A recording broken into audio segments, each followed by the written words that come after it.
దేవునికి స్తోత్రం. మన రక్షకుడైన యేసుక్రీస్తు పరిశుద్ధ నామములో మా హృదయపూర్వకమైన ఎల్రోయి వందనములు. మీరు చేయు పనిలోను ప్రయత్నంలోను దేవుడు మహాకృపను అనుగ్రహించి ఈ దినమంతయు దేవుడు మీకు తోడుగా ఉండి కాచి కాపాడును గాక.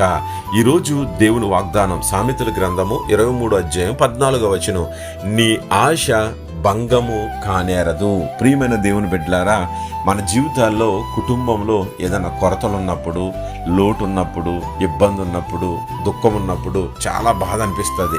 కొన్ని ఆశలు ఉన్నాయి, నాకు నెరవేర్చలేదని ఆశపడుతూ ఉంటాం, కానీ నెరవేరవు. కానీ ఈరోజు దేవుడు అంటున్నాడు, నీకు ఏ ఆశ అవుతుందో ఆ దానిని ఆశగొను ప్రాణాన్ని తృప్తిపరుస్తానని వాగ్దానం ఇచ్చిన దేవుడు ఈరోజు దేవుని దగ్గరకు వచ్చి అడిగితే కనుక ప్రతిదాన్ని నీ ఆశను తీర్చబోతున్నాడు. కాబట్టి ఆత్మీయంగా నువ్వు ఎదగాలని ఒక ఆశతో ఉంటే రోజు వాక్యం చదివి ప్రార్థన చేసి ఎక్కువగా ఆరాధన చేసుకుని దేవునితో ఉంటే కనుక ఆత్మీయంగా నువ్వు అనేక మందిని రక్షించటానికి, సంఘాలు కట్టడానికి నీ ఆశను తీర్చబోతున్నాడు.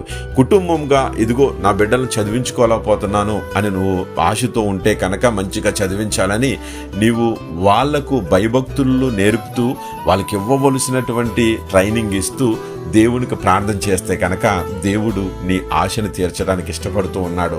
లోటులు కుటుంబంలో ఎన్నో ఉంటాయి, నీ ఆశలు ఎన్నో ఉంటాయి.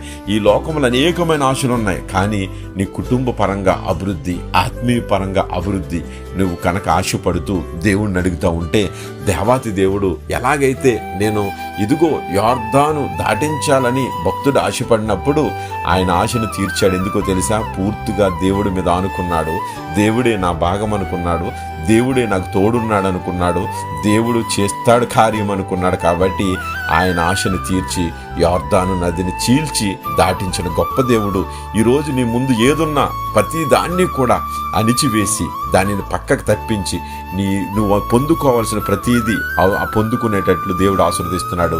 అట్టు కృప దేవుడు దయచేయను గాక.